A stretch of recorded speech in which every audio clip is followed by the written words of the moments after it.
آپ حضرات کے سامنے اور ایک نعت پیش کرتا ہوں فرزانہ بیگم جو آپ کے سامنے نعت پیش کریں گے۔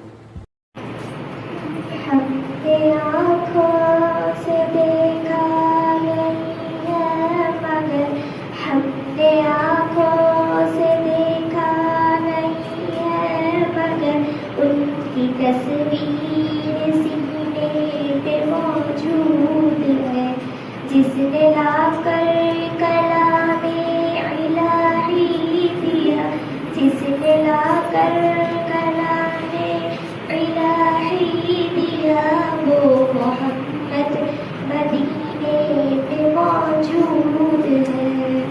پھول کھلتے ہیں پڑھ پڑھ کے صلی اللہ، پھول کھلتے ہیں پڑھ پڑھ کے صلی اللہ، جھوم کر کہہ رہی ہے یہ باغ صبا، ایسی خوشبو چمن کے گلوں میں کہاں، ایسی خوشبو چمن کے گلوں میں کہاں، جو نبی کے پسینے میں موجود ہے۔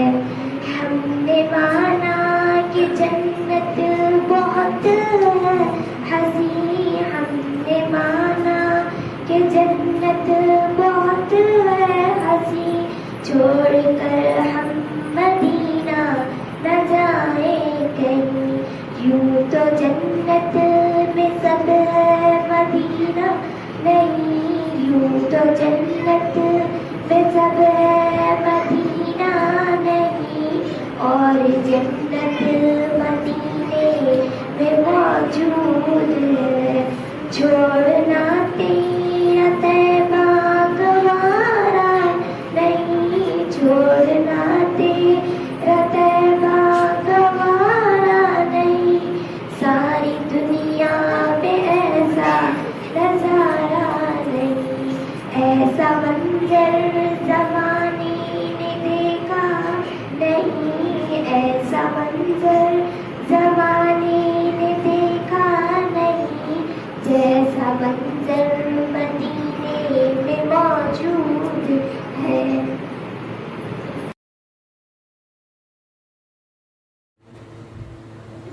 جی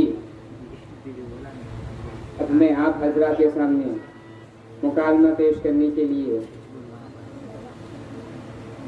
جو علم دین کے عنوان پر مدرسہ عربیہ مدینۃ القرآن کے شعبہ حفظ و ناظرہ کے طالبات ہیں آپ کے سامنے مکالمہ پیش کریں گے، حافظہ سارہ مرزا اور ثانیہ بیگم۔ مکالمہ پیش لپیٹ کر کہاں جا رہی ہو؟ السلام علیکم۔ سب سمجھتی پھر بھی پاگل چالے کر رہی ہو، دیکھ رہی ہے کہ ہاتھ میں قرآن اور دینی کتابیں ہیں، مدرسہ نہیں جاؤں تو کہاں جاؤں گی؟ ہاں بہن مدرسہ جا رہی ہوں۔ ارے بہن، میں تو آج تک تم کو روشن خیال والوں میں سمجھتی تھی۔ کیا مطلب آپ کا؟ میں سمجھی نہیں۔ ارے بہن، یہ تعلیم تو ایک دم قدیم اور پرانے زمانے اور پرانے خیال کی ہے، تم دیکھتی نہیں یہ دنیا کہاں سے کہاں پہنچ چکی ہے۔ عثما بہن آخر تم کہنا کیا چاہتی ہو؟ ارے بہن، اس تعلیم سے نہ تو ڈگری ملتی ہے اور نہ ہی سروس ملتی ہے، آگے چل کر زندگی میں بڑی پریشانیاں اٹھانی پڑتی ہے۔ ارے توبہ کرو بہن توبہ، تم اللہ کی ذات کو بھول کر ایسی باتیں کر رہی ہو۔ اوہو بہن، آپ تو برا مان گئی، میرے کہنے کا مقصد یہ ہے کہ اس تعلیم سے نہ تو ڈگری ملتی ہے اور نہ ہی کام ملتا ہے، تو پھر زندگی گزارنے کے لیے روٹی روزی کا مسئلہ کیسے حل ہوگا؟ ارے عثما بہن، تم پڑھی لکھی ہو کر جہالت کی باتیں کر رہی ہو، تم پر جتنا بھی افسوس کیا جائے کم ہے۔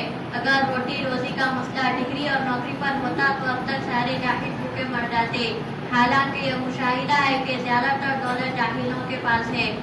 اگر روٹی روزی کا مسئلہ عقل اور ہوشیاری پر ہوتا تو سارے پاگل بھوکے مر جاتے، لیکن ایسا نہیں ہے، پاگل بھی جی رہے ہیں اور کھا رہے ہیں۔ عثما بہن، ہمارا اعتراض اللہ کی ذات پر ہے کہ ان اللہ یرزق من یشاء بغیر حساب، کہ اللہ جس کو چاہتا ہے بے حساب رزق دیتا ہے، اور ایک جگہ تو اس نے صاف صاف اعلان کر دیا ہے۔ ہاں تو مجھے بھی بتاؤ وہ اعلان کیا ہے؟ آپ کو معلوم نہیں اللہ تعالیٰ فرماتا ہے وَمَا مِن دَابَّةٍ فِي الْأَرْضِ إِلَّا عَلَى اللَّهِ رِزْقُهَا، ہر جانور کے رزق کی ذمہ داری اللہ نے اپنے ذمہ لی ہے، خواہ وہ کسی بھی قسم کا ہو۔ میری پیاری بہن، جب رزق کی ذمہ داری اللہ پر ہے تو ڈگری اور کام پر بھروسہ کرنا یہ جہالت اور نادانی نہیں تو کیا ہے؟ پھر ہمیں تو سب سے پہلے وہ علم حاصل کرنا چاہیے جو ہمارے لیے ضروری ہے۔ تو کیا علم دین حاصل کرنا سب کے لیے ضروری ہے؟ ہاں بہن، سارے مسلمان کے لیے ضروری ہے۔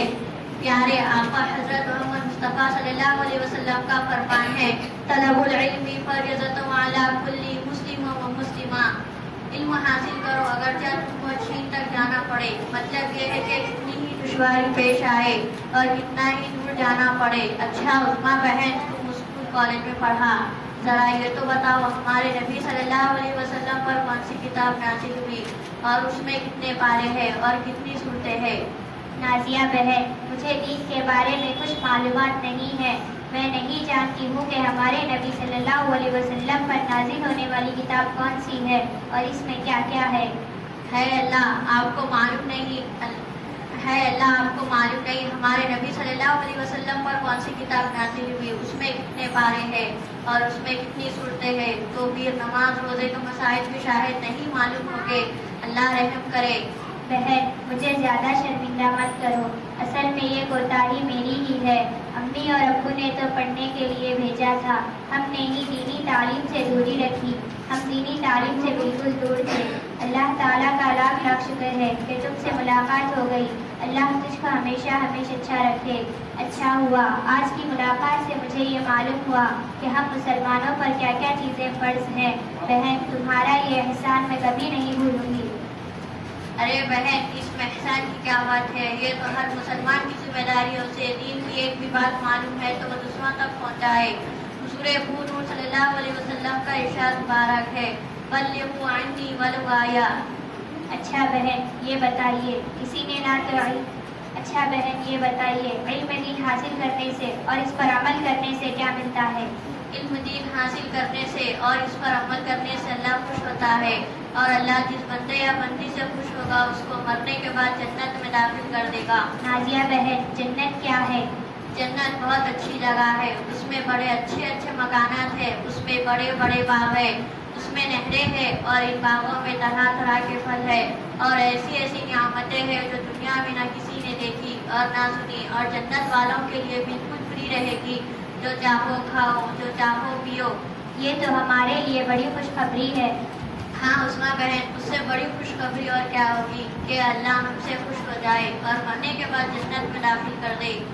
اچھا بہن، اچھا نازیہ یہ بھی بتائیے، کسی نے نہ تو علم دین حاصل کیا اور نہ ہی اسلامی طریقوں پر عمل کیا تو اس کو کیا ملے گا؟ بہن، اللہ تعالیٰ ایسے انسان کو جہنم میں ڈال دے گا۔ نازیہ بہن، یہ جہنم کیا ہے؟ بہن، جہنم بہت ہی بری جگہ ہے، اللہ دشمن کو بھی اس سے بچائے۔ کیسی بری جگہ ہے، ذرا ہمیں بھی بتاؤ۔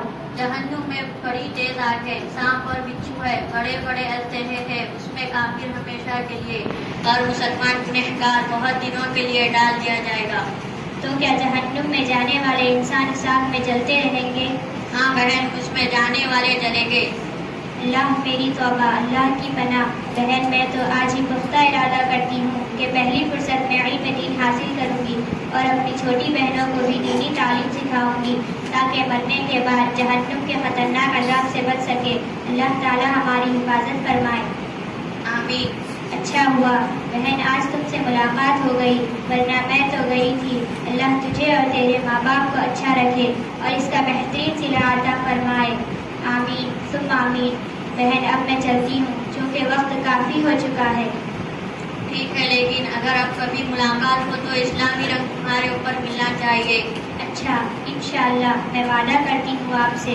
السلام علیکم۔ وعلیکم السلام عثمہ بہن، وعلیکم السلام۔ اللہ حافظ۔